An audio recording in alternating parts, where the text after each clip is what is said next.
नमस्कार दोस्तों। बीजेपी सांसद कंगना रनौत ने हालिया बयान से उनकी पार्टी ने खुद को अलग कर लिया है। पार्टी ने कंगना को चेतावनी भी दी और कहा कि नीतिगत मामलों पर बयान देने के लिए कंगना रनौत अधिकृत नहीं है। बता दें कि हिमाचल प्रदेश की मंडी सीट से बीजेपी सांसद कंगना रनौत ने एक अखबार को दिए इंटरव्यू में किसान आंदोलन पर बयान दिया था और इसे बांग्लादेश की घटना से जोड़ा था। कंगना ने यह भी दावा किया था कि भारत में चीन और अमेरिका जैसी विदेशी शक्तियां काम कर रही हैं।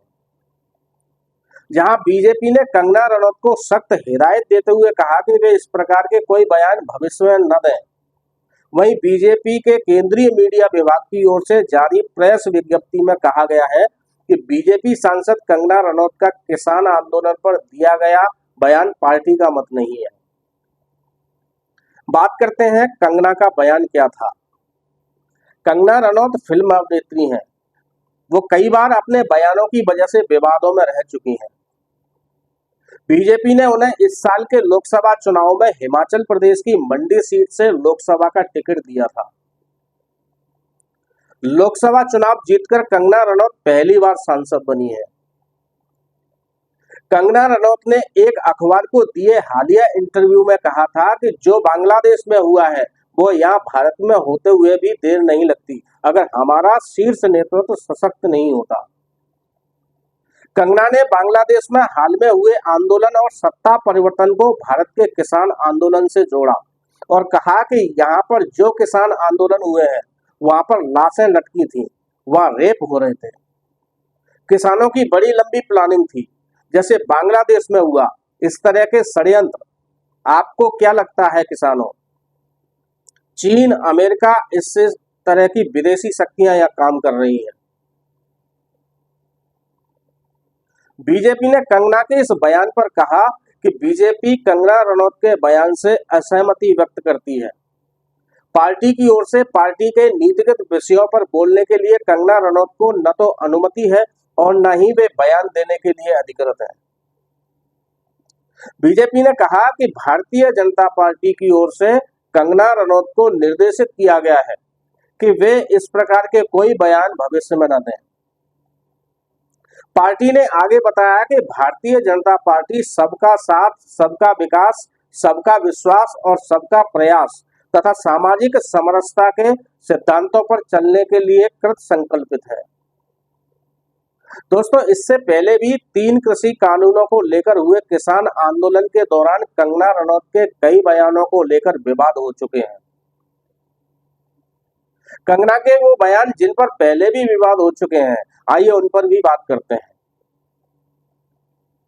आपको याद होगा कि लोकसभा सांसद बनने के बाद दिल्ली आ रही कंगना रनौत को मोहाली एयरपोर्ट पर सीआईएसएफ की एक महिला कांस्टेबल ने कथित तौर पर थप्पड़ मार दिया था।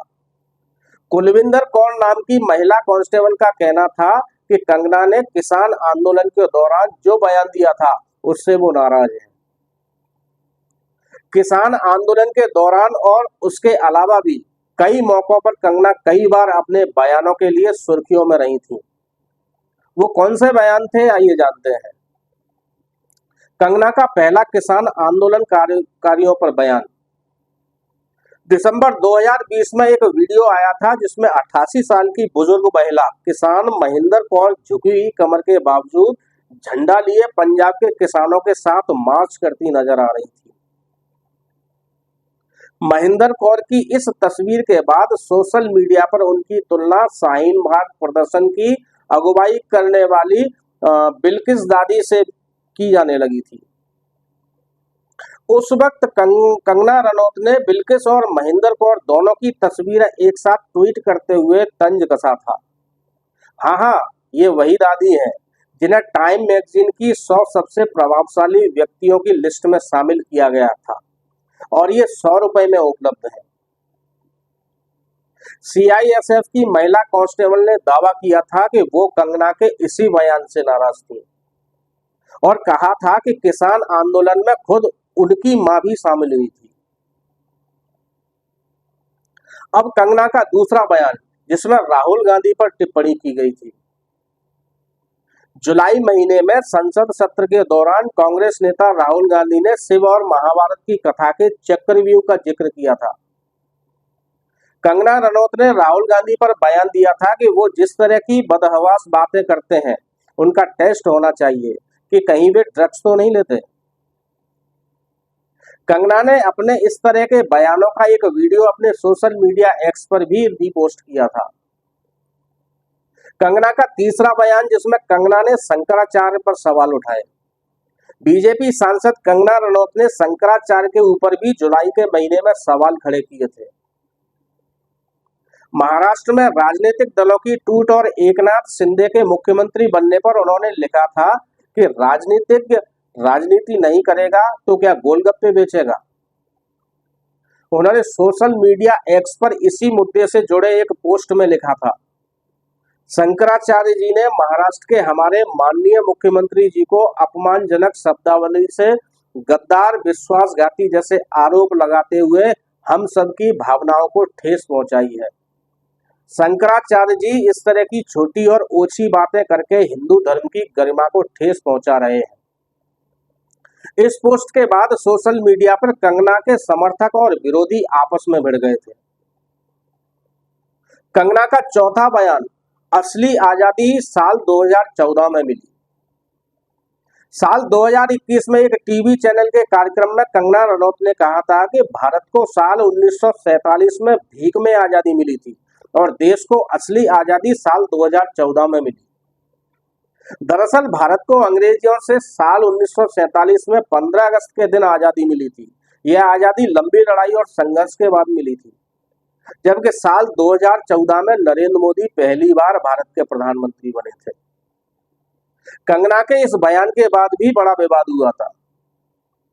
पांचवें बयान में कंगना तापसी पन्नू और स्वरा भास्कर को बता चुकी है बी ग्रेड अभिनेत्री।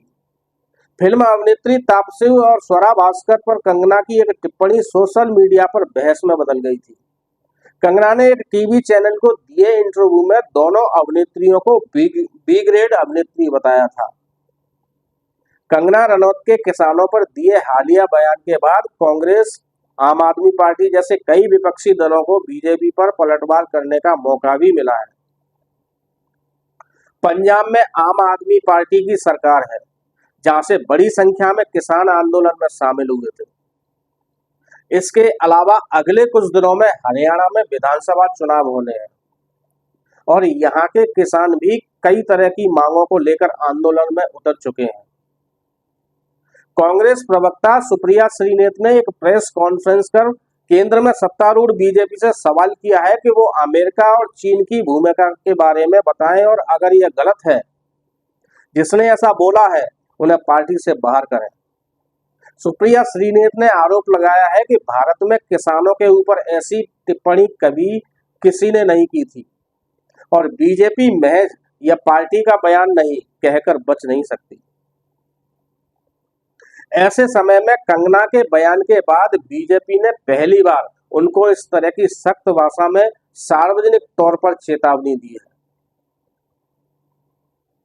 दोस्तों, आपको ये वीडियो अच्छा लगा हो तो वीडियो को लाइक करके चैनल को सब्सक्राइब जरूर करें और ये वीडियो आप फेसबुक पर देख रहे हैं तो वीडियो को लाइक शेयर करने के साथ पेज को फॉलो भी करें। नमस्कार।